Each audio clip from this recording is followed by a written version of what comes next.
Al-Shabaab terror group has been very active in Somalia recently. Weapons smuggled into Mogadishu Central Prison led to a shootout on August 11th between guards and Al-Shabaab members. 5 soldiers were killed and 15 inmates also died. Less than a week later, the elite hotel was bombed and raided by the militants. 16 people were killed, including the 4 attackers and 2 government officials. Subsequently, investigators have arrested police and other security personnel for aiding the Al-Shabaab. 27 people were arrested for involvement in the prison infiltration. They include Adan Hussein Kuldia, the prison warden, who had previously been fired as a result of the incident. His deputy is also in custody. In total, 12 officers, 6 civilians, and 9 inmates have been implicated in the breaching of security that led to the violence. Justice Minister Hassan Hussein admitted that weapons went into the prison on 2 separate days, August 8th and 10th, the day of the gunfight. They came in a meat sack and bag of oranges. Smuggled weapons included pistols and grenades, plus rounds of ammunition. The elite hotel attack has led to the suspension of the Abdulaziz District Police Commissioner and several police officers. They are suspected of allowing the Al-Shabaab terrorists to pass through checkpoints with a vehicle full of explosives. The car bomb was used to disable the heavy security at the hotel's entrance. Attackers then went in with guns blazing, taking hostages before dying in a shootout with soldiers. Somali Police Chief Abdi Hassan Hijar announced the suspension. In response, there have been several U.S. drone strikes on the Al-Shabaab personnel. American air bombings have totaled more in 2020 than the last 5 years combined. A prominent American security expert has called on the U.S. to take action to end the war with Al-Shabaab. Paul Williams calls on the American government to get all federal member states and the federal government on the same page regarding security. Then he would like to see a negotiation with the Al-Shabaab to end the conflict. He says the U.S. should use its 3 main sources of leverage: security force assistance, military operations, potential debt relief. Williams writes, "Moving forward, therefore, Washington should focus on increasing its diplomatic muscle to encourage these 2 sets of negotiations. This is preferable to both the main alternatives, continuing the business-as-usual approach of the last decade, or abruptly disengaging militarily before the Somali security forces are able to stabilize the country." Joining us to look closer at the Al-Shabaab situation in the region is former U.S. Marine officer and current security advisor Andrew Franklin. Andrew, thank you for joining us today in our ADN TV studio. Thank you for having me here. What do you make of the increased activity of Al-Shabaab in Somalia? Well, the attacks have never really stopped, but the frequency and the high-profile nature of these attacks, that is on the elite hotel, again on Lido Beach, that is on a military barracks in Mogadishu, is because they do have cells, organized cells in Mogadishu operating. They obviously have trained fighters who are able to remain underground with equipment and motivation. And of course, they are able to recruit people for these martyrdom operations. One reason for the increase in the attacks is that they're making up for lost time due to COVID-19. On the other hand, it's now a good time because they are looking to, there's a great deal of disarray in Somalia itself involving the election. Al-Shabaab has only one objective at this point in time. It's not to lose. And by not losing, ultimately it's winning. There was an American drone strike on an Al-Shabaab leader just yesterday in Sakau, Somalia. The spokesman for AFRICOM said that their strikes continue to weaken and degrade the enemy. Is that true? Well, the strike yesterday was on an assemblage.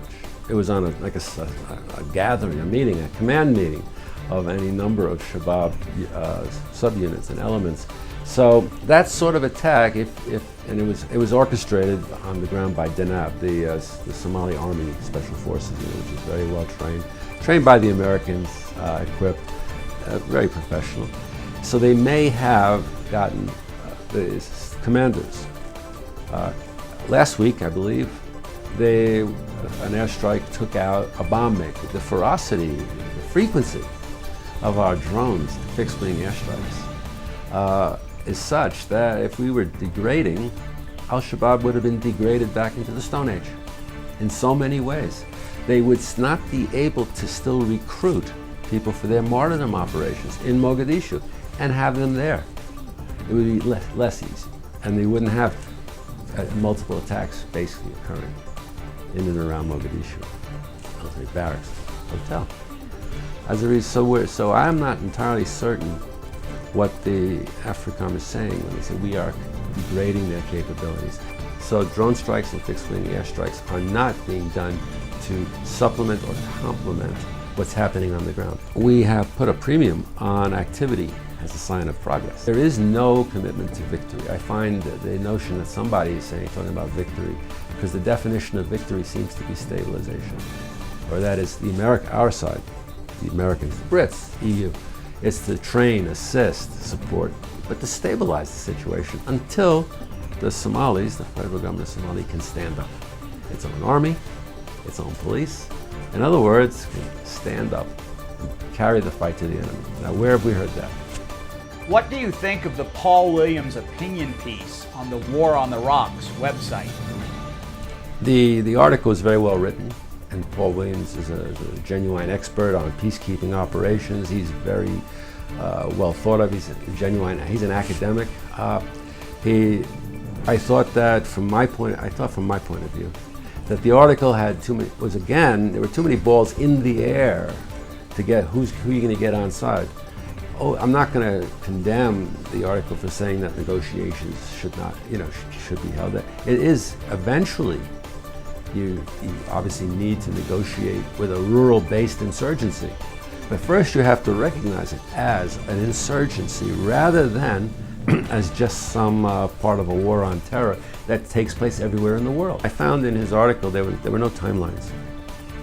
There were no timelines as to when any of this is possibly going to be done. There seemed to be a hope that after the election in late 2020 or sometime in 2021, that the federal government would have, whoever won or whoever was there would have a certain element of legitimacy to be able to forge a new policy and to feel comfortable enough to say, well, maybe we need to negotiate with some elements of Al-Shabaab, because after all, they are our brothers. Al-Shabaab is not their brothers. Al-Shabaab is focused on winning, and they will be focused on winning even if there is a negotiation. What tactical advice do you have for those fighting Al-Shabaab? Eventually, somebody will have to negotiate with a much diminished Al-Shabaab, because Al-Shabaab needs to be significantly diminished and then also lose its rural base of support. The only way it can lose its rural base of support is essentially if we adopt a strategy of counterinsurgency rather than counterterror. Because counterinsurgency is hard work. It means that you have to figure out a way to get enough well-trained, reasonably well-trained government forces available to occupy towns, road junctions and the like, when your elite forces from the federal army, the Somali National Army, actually capture them. Now that's not being done. There is a need to recognize that more troops have to be recruited. And they're not going to be recruited in these semi-autonomous states to go serve elsewhere in Somalia. Again, even when you send superbly trained Danab commandos to capture a town, which has happened several times in the last few months, when there's not enough of these commandos to hang out and garrison the town, anybody who cooperates with the commandos will be killed by Al-Shabaab when the commandos withdraw. And there are not insufficient numbers of constabulary, militarized police, or Somali National Army to adequately protect these towns. And one of the reasons for that is you're looking to send units of the Somali National Army who may not even come from that locality.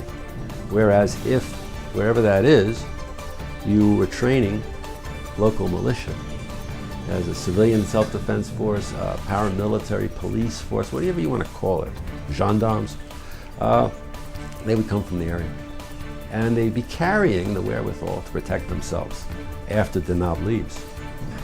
They'd be driving in the vehicles to protect themselves after Danab leaves. Thank you for again joining us today on ADN TV, Andrew. It's a pleasure to be here. Thank you. I hope I added to the conversation.